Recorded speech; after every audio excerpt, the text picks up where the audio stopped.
16 तारीख की यदि हम बात करें तो उस दिन प्रतिपदा तिथि है, भाद्रपद मास के कृष्ण पक्ष का शुक्ल पक्ष का आरंभ हो रहा है, प्रतिपदा और शनिवार का अवसर है और बुध भी मार्गी होने जा रहे हैं। ये बुद्ध के मार्गी होने से आपके कार्यों में बहुत जबरदस्त तरीके से इंप्रूवमेंट आने के योग बनेंगे, आपके मनोमस्तिष्क में विचारों में पॉजिटिव चेंजेस आने के योग बनेंगे, जो आपके लिए बुद्धि के अनुसार से और धन के हिसाब से दोनों के हिसाब से अच्छे रहेंगे। तो इसका यूटिलाइज आपको करने का प्रयास करना चाहिए। शनिवार का अवसर है और शनि महाराज आपकी राशि के अनुसार से इस वक्त सफलता वाले भाव में चल रहे हैं, लेकिन वक्र गति में। तो ऐसे में आप हनुमान जी के मंदिर में जाकर हनुमान जी के निमित्त एक पीपल के पत्तों की माला उन्हें अर्पित करने का प्रयास कीजिए। बड़ा सुंदर उपाय रहेगा और ग्रहों को आपके अनुकूल करेगा। तो इस उपाय को करके लाभ ले सकते हैं आप। 17 तारीख की यदि हम बात करें, 17 तारीख की तिथि बहुत विशेष है और उस दिन द्वितीया तिथि है, भाद्रपद मास के कृष्ण पक्ष की द्वितीया। ये द्वितीया का चांद होता है ना, वो विशेष तौर पे आपके बहुत सारे कष्टों को हरने के लिए आई है ये तिथि और इसको अवश्य करना चाहिए। और साथ साथ दिन संक्रांति भी पड़ गई है। संक्रांति रविवार का योग है और संक्रांति साथ पड़ जाए तो हृदय नाम का योग बन जाता है। कहा जाता है इस हृदय नाम के योग में भगवान के निमित्त यदि उपाय कर ली जाए, सूर्य नारायण के निमित्त उपाय कर ली जाए तो मन से रोष, दोष, क्रोध सबसे दूर होने के योग बन जाते हैं। सबके जितने दोष होते हैं, कीर्ति के संबंध में कोई दिक्कत आ रही है, पॉलिटिशियंस हैं, सफलता नहीं मिल रही है, तो उनके लिए बड़ा सुंदर योग बन रहा है। तो ऐसे में इस दिन विशेष तौर पर गायत्री का जप करना चाहिए, आदित्य हृदय स्तोत्र का पाठ करना चाहिए, उससे और साथ साथ नमक का दान करना चाहिए, गेहूं का दान करना चाहिए। इन सबसे कल्याण के योग बन जाते हैं। उड़द का दान भी करना, पंखे का दान करना बड़ा शुभ कहा गया है। और आपकी राशि के अनुसार से चंद्रमा का ये परिवर्तन जो हो रहा है, सूर्य का परिवर्तन, ये पंचम भाव में हो रहा है। नए संपर्कों को साधने का समय आपके लिए है 1 महीना, तो इसलिए अच्छे से नए संपर्क को साधने का प्रयास कीजिए। वैसे हम अलग से एक वीडियो बनाएंगे इसके ऊपर, जो आप समझ लीजिएगा पूरा 1 महीना आपके लिए सूर्य क्या करने वाले हैं, तो इसको आप समझकर बहुत सुंदर तरीके से इसका लाभ ले सकते हैं। तो और साथ साथ एक बात और, चंद्र मैंने कहा था, हमने आपको बताया चंद्र दर्शन बहुत विशेष है। देखिए हमारे शास्त्र के अनुसार से कहा गया कि चौथ के चांद को नहीं देखना चाहिए। 2 दिन बाद योग बनेगा कि चौथ का चांद दिखाई देगा और जो चांद का दर्शन कर लेता है उस पर कलंक लग जाता है। तो कहा जाता है ऐसे में उससे निवृत्ति के लिए दूज का चांद जो देख लेते हैं, फिर चांद के दोष दर्शन का, चौथ के चांद के दोष दर्शन का दोष उन पे कम हो जाता है। दर्शन फिर भी नहीं करने चाहिए चौथ के चांद के, लेकिन कई बार क्या होता है गलती से मत्थे पड़ जाता है चांद। घर से बाहर निकले, इधर से उधर देख रहे थे, सामने चंद दर्शन हो गया, बस हो गया तो वो कलंक लगेगा, ये निश्चित है। तो उससे बचने के लिए भगवान कृष्ण भी नहीं बच पाए थे। अनेक शास्त्र में कथाएं हैं जिन्होंने विशेष तौर पे उस शास्त्र को प्रमाणित करती हैं इस बात को, तो उसका ध्यान रखते हुए कार्य करना चाहिए।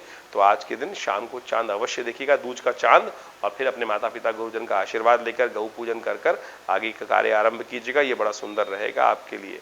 तिथि जो बताई हमने आपको, आपके आगे बढ़ने के योग बना रही है, आगे बढ़ने के लिए सुंदर योग बना रही है। तो आप अपनी चाल में मस्त होकर काम करने का प्रयास कीजिए, सुंदर समय बनेगा। 18 तारीख को ग्रहों का योगायोग परिवर्तन की तरफ जा रहा है और ये परिवर्तन आपको सावधान कर रहा है। स्वास्थ्य का ध्यान रखते हुए कार्य कीजिएगा। देखिए वृषभ राशि वालों, ये जो चंद्रमा का परिवर्तन हो रहा है विशेष तौर पर, ये आपके लिए थोड़ा स्वास्थ्य में भारी हो सकता है। ऐसे में सेहत का ध्यान रखें, अननेसेसरी के ओवर स्ट्रेस ना हो, नहीं तो थोड़ा समय भारी हो सकता है स्वास्थ्य के मामले में और आपके कॉम्पिटिटर्स आपको परेशान कर सकते हैं। वराह जयंती है इस दिन, भगवान विष्णु का पूजन करें। भगवान विष्णु का चरण पंचामृत बनाकर जल में, गंगा जल में तुलसी इत्यादि डालकर फिर भगवान का उनसे अभिषेक करें और फिर उनका चरणामृत ग्रहण करें। ये आपके लिए अच्छा रहेगा। ये उपाय करने से समस्त प्रकार के कष्ट दूर होंगे।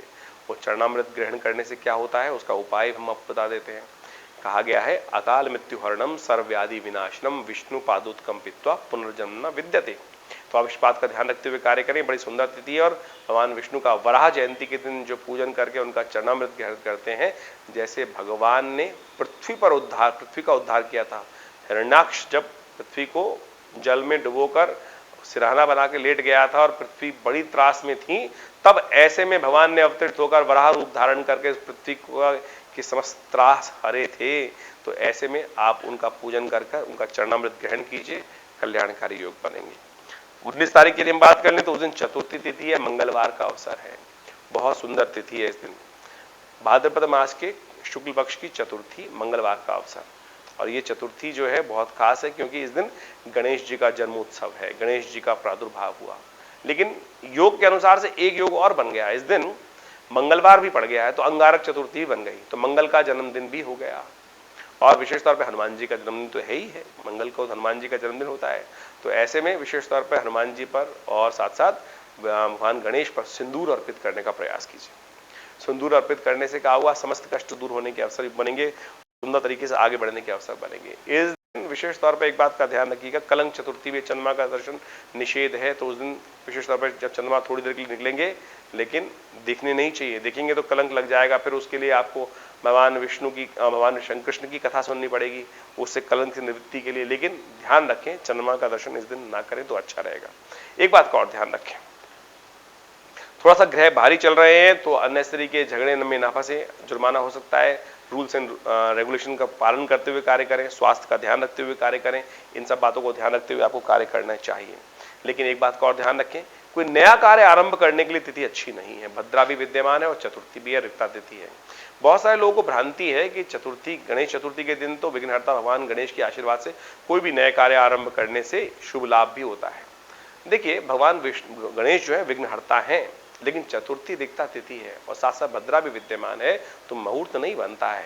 तो इस बात का ध्यान रखें कि नए कार्यों को करने के लिए दिन अच्छा नहीं है, इस बात का ध्यान रखते हुए कार्य करें तो अच्छा रहेगा। बाकी विचार विमर्श करने के बाद ही कार्य करें। 20 तारीख की हम बात करें तो बात कर लेते हैं, उस दिन पंचांग के अनुसार से पंचमी तिथि है और साथ साथ बुधवार का अवसर है। ग्रहों का योग परिवर्तन की तरफ जा रहा है और ये परिवर्तन आपके लिए अच्छा रहेगा, लेकिन फिर भी मन में थोड़ी खटपट लगी रहेगी, मन में थोड़ा भय व्याप्त रहेगा। मन के भय को दूर करने के लिए उपाय करना चाहिए, संत महात्माओं की सेवा करें, उनको आशीर्वाद लें, क्योंकि ऋषि पंचमी है इस दिन। तो ऋषि पंचमी के दिन क्या करना चाहिए, ब्राह्मणों का, ऋषिगण का, मुनिजन का, ज्ञानीजन का पूजन कर कर उनके दान पुण्य करने का प्रयास करना चाहिए। चंद्रमा वृश्चिक राशि में जाने के कारण से थोड़े से ढीले रह गए हैं, तो उनके निमित्त क्या करें, उनके निमित्त दूध का दान करने का प्रयास कीजिए, ये अच्छा रहेगा। इससे आपके कार्यों में कुछ इंप्रूवमेंट आने के योग बनेंगे। हमारा आश्रम दिल्ली में विवेकानंद योग आश्रम है, दिल्ली में बहुत बड़ा संस्थान है, पिछले करीब 70 सालों से कार्य कर रहा है। 1960 के दशक से ये आश्रम बना हुआ है। हमारे पिता आचार्य श्री केशवदेव जी महाराज के सानिध्य में ये आश्रम स्टैब्लिश हुआ और यहाँ बहुत सारे समाज की सेवा के कार्य किए जाते हैं, बहुत सारे सेवा भाव रखे जाते हैं। बहुत बड़ी गौशाला है आश्रम के अंतर्गत, बहुत भंडारे चलते हैं, रविवार को बहुत विशाल भंडारा होता है, मंगलवार के दिन सुंदरकांड का सुंदर पाठ होता है।